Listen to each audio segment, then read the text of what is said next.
everybody, welcome to another edition of Sled Shed TV. I am Indy, and today we have Woody's Traction products. So come on back here to the table and we'll show you what they sent us. Okay, so this is everything that Woody's Traction has sent us. Some of it is for our 14 Renegade, and some of it is for our 13 Renegade, which is what we're going to show you today. We called Woody's up about a month ago and told them that Composite Tracks was sending us one of their Talon 38.5-inch lug tracks, and I said I need something for hard pack and ice, which is what are most of the conditions that we're running in. And they sent us their Megabyte stud, which is 1.57 inches long. You can get them in different sizes, but this is the length we needed for our track. It features flat sides with a 60-degree carbide tip. And what we got with them is a pile of double backers and their new triangle backers, which they have to go on a certain way, so they send you an alignment tool for that. A marker for our track, and our track template. Now, over here on the side here, this template is for a 2.86 pitch 2-ply track, which is what our track is, and it shows you all the different patterns that you can run.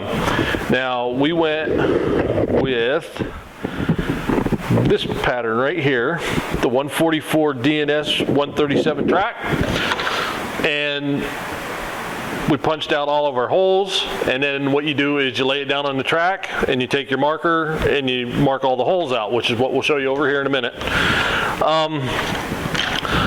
For our 14 Renegade, which has the stock lug track on it, we picked up the Grandmasters, the 1.325-inch Grandmasters, and we're going to go with double backers and the square backer plates on that. So we also asked them for some carbide, and what they sent us was the 6-inch Trailblazer, which will go well with the studs that we're putting in here, and we'll put them on at a later date. And that's about it. So let's get over here to the track and we'll show you how to put these things in. Here's our composite track. We already have it pre-drilled, but what you want to do is you want to lay your template in here so it's nice and flat.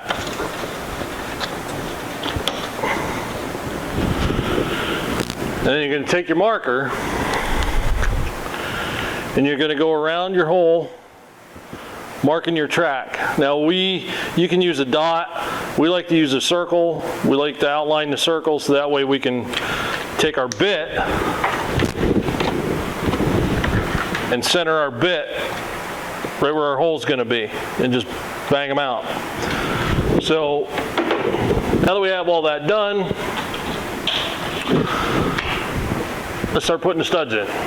Take your studs, you got to push them through the hole. Real simple.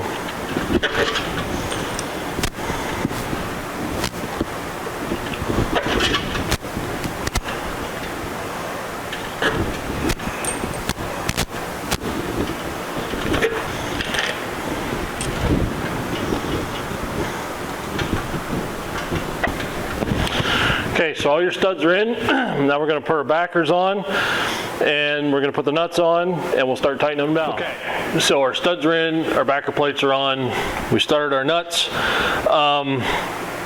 With these triangle plates, they have a little dot at the front of them, and that dot should be going in the direction that the track is going. So, you know, on the track there's a little arrow that shows the direction of the track, and these want to be pointing in the same direction. So what you're going to do is you're going to start out pointing them in the general direction that way, and once you tighten them down they're going to move a little bit, and then you're going to take that tool and you're going to come back and you're going to line them up. So what we're going to do is we're going to start tightening these up with an air ratchet. Now these need to be torqued down to 15 foot-pounds when you're all said and done. And what we did was we dropped the air pressure on this so it actually stops before it's at the 15 foot-pounds, and then we'll come back through with the torque wrench and torque them.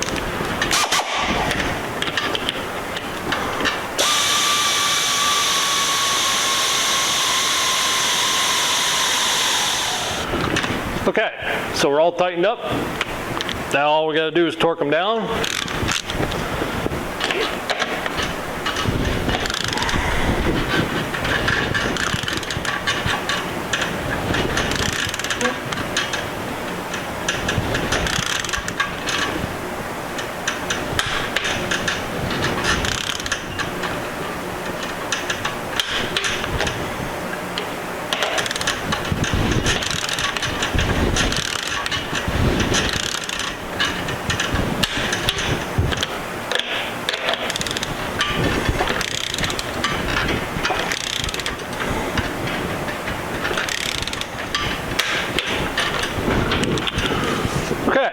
So we're all torqued up.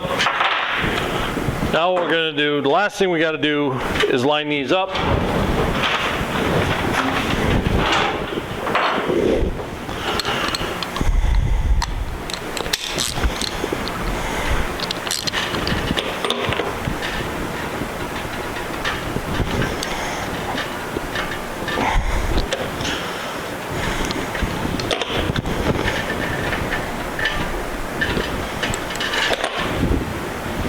Now what I want to do afterwards is come back through and retorque these because they're just off, and I think if we're moving them to the left, they might be loosening the nuts up. So we want to go back over those just to be sure.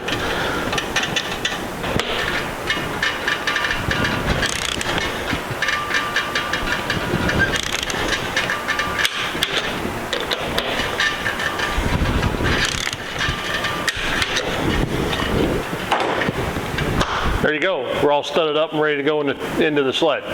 So that's it for this part. The next time you see this track, we'll be talking about the composite tracks and we'll be putting it in the sled.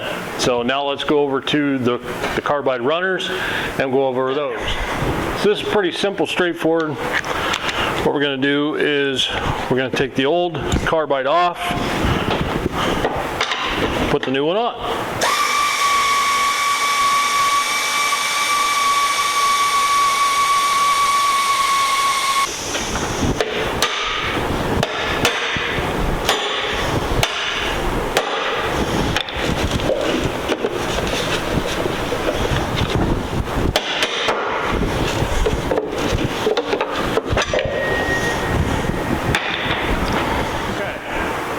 So this is our new runner, and we're going to put it on, and what they say is when you put these on, we took them off with an air ratchet, but don't put them on with an air ratchet. What you want to do is you want to hand tighten these.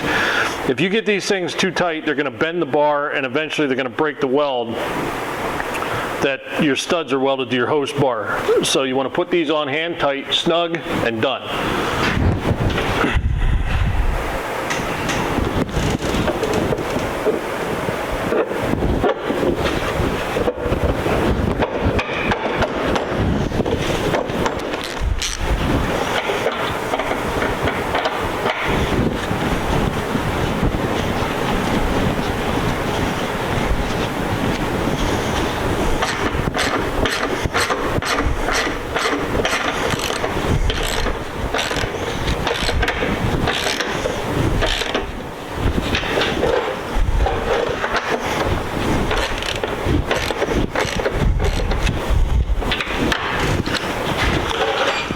Okay, there you have it.